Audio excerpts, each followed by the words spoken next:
Barbarians is a thriller horror film attempting to draw out the barbaric spirits that live on still inside modern civilized men. Directed by Charles Dorfman, it revolves around four friends gathering for dinner at a heavenly country house, which they often refer to as a piece of paradise. However, it all goes wrong from there as all the concealed truths about the characters' histories, as well as the houses, come out and wreak mayhem.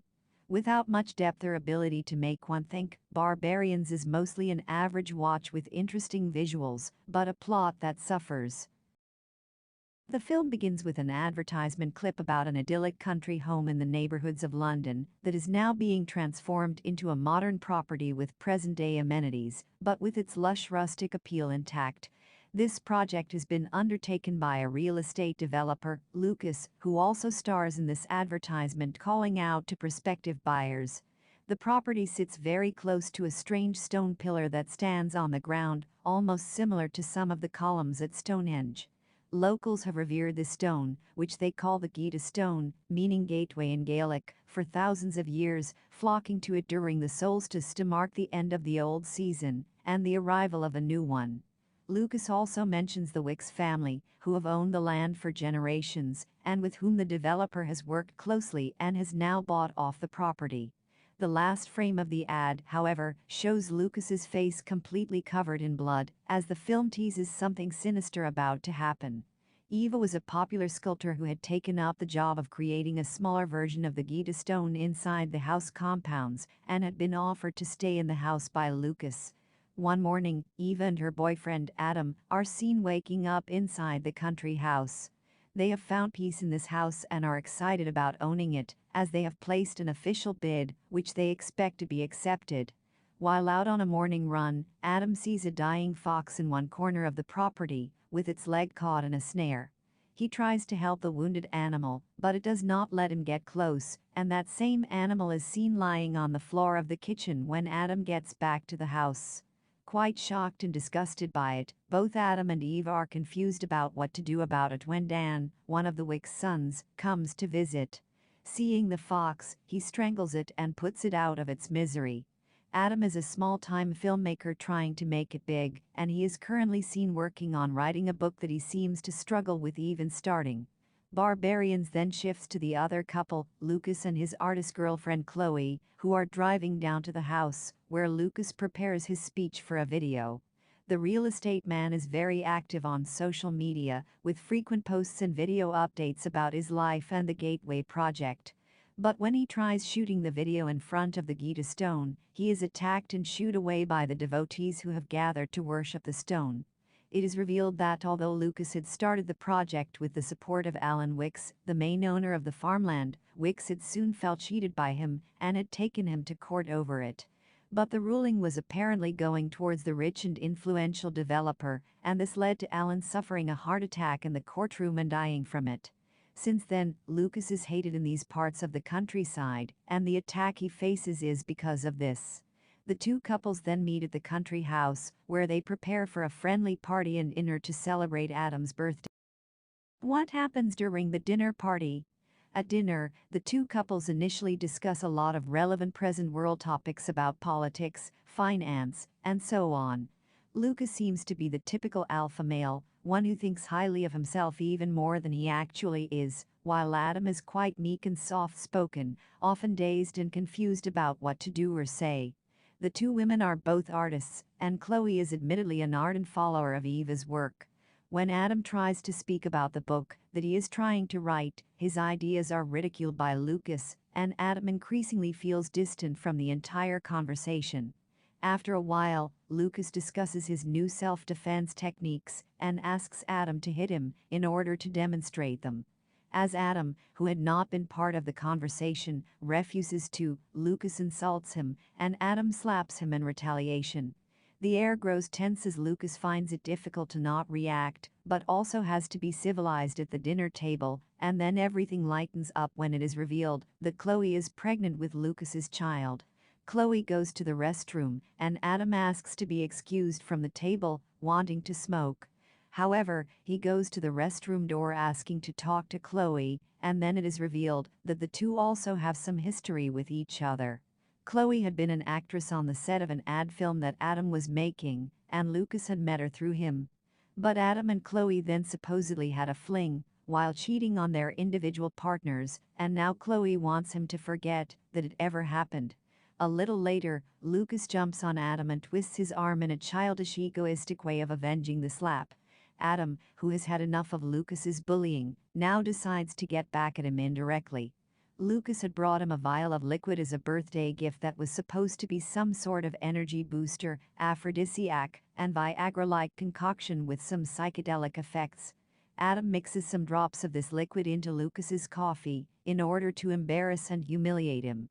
At the dinner table, the conversation gradually meanders towards the contract for the house, which Eva and Adam expect to sign that very night. But they are taken aback when Lucas tells them of another buyer who has offered him an amount much larger, and he wants to sell it to him. In response, Eva, who has not yet been paid for her work, threatens to take her sculpture away if the house is not sold to them. Realizing that his project would lose its central identity, Lucas cannot help but agree to the deal and hand the house over to Eve and Adam. He brings out a written contract and asks the couple to sign it. While Eva readily signs the paper, Adam cannot do it and says that he is not ready to do it. He once again insults him, saying that he should listen to his girlfriend like he always does, and this ensues a fight between the two men as they throw wine and glasses at each other. In such a fit, Adam reveals his fling with Chloe in front of everyone, shocking their respective partners beyond belief when the doorbell starts to ring. Although the characters each fall into a type, there isn't much depth to how they act or speak. Their names, with close reference to biblical characters, are the only thoughts that they provoke. While the meek Adam is not exactly the Adam in Eden, he is indeed blown mostly by Eva, much like Eve. There is a sense of just trying to hold on to the relationship between these two, as Adam seems unsure of them. Adam has his fair share of insecurities as well. He looks himself up on the internet and also tells Lucas that he has put down a fox, only to seem tough to Lucas, who has always called him a kid and a weakling.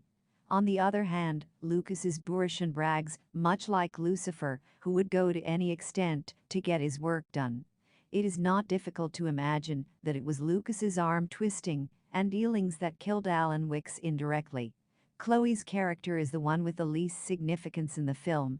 She exists mostly as Lucas's partner who does oppose some of his opinions, but also is in love with him and wants to settle. Who are the intruders? When Eva opens the door after the relentless bell rings, she is taken hostage by two armed men in sheepskull masks, and her mouth is taped and her hands tied.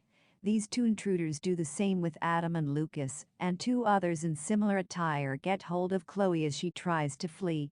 Gathering all four hostages in the living room, the intruders destroy their phones and then prepare a chair in front of a set phone camera.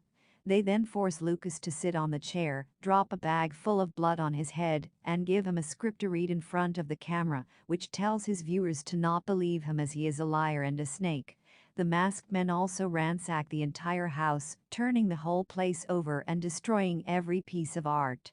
For a while, the effect of Lucas's spiked coffee starts to have an effect on him as he rages and pants, and then sees an opportunity to retaliate when two of the guards go out to check on something. He grabs hold of a knife and stabs the lone intruder in the face, killing him within seconds. A second intruder walks in, hearing the commotion, and seems way more concerned about his dead compatriot than the hostages who have freed themselves. As Lucas tries to shoot him with one of the intruder's guns, he realizes that it is not loaded. He then runs out of the house to flee the attacker and maybe look for help. When the third intruder returns to the house, the three hostages are able to disarm him and take him hostage.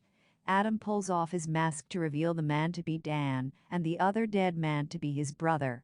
Lucas runs through the forest in a fit of drug rage, and is intercepted by one of the attackers. This man now reveals that they were the Wicks brothers who had planned this night's attack, only to frighten and humiliate him and his friends for having killed his father. Getting violent was never their wish, and they certainly did not want any bloodshed. Lucas does not pay much heed to these words, and he attacks the man, but he cannot do too much, as the man overturns the attack and strangles him to death. Adam quickly arrives on the scene with a gun, which Eva has now loaded with bullets, and tries to stop the attacker. But his meek instincts kick in once again, and soon he is disarmed by the man who now takes him hostage. Who does the house finally belong to? As dawn breaks, the Wicks take Adam, Eva, and Chloe hostage while they try to figure out their own plan. In the meantime, Adam tells Eva of his plan. He would offer to write the house off to the brothers, and in the meantime, she would have to attack Dan and then help Adam out. Both of them know that Dan would never attack Eva because he has a deep attraction and love for her. The plan does not work out, as the brothers don't let Eva stay with Anne, and instead, the other brother takes Eva to get hold of the contract, while Anne guards Adam and Chloe. But in a quick series of actions, Adam bolts toward the stairs and runs upstairs where Eva has gone to get the contract. Dan shoots a warning shot, and this triggers Eva to hit her guard with a heavy showpiece. Adam runs into the room and tackles the intruder out through the window, shattering it and then falling heavily to the ground. Chloe also takes her moment and stabs Dan with a knife, but is also shot back by him. As Dan struggles with pain, he is shot in the head and killed by Adam, who has survived the fall.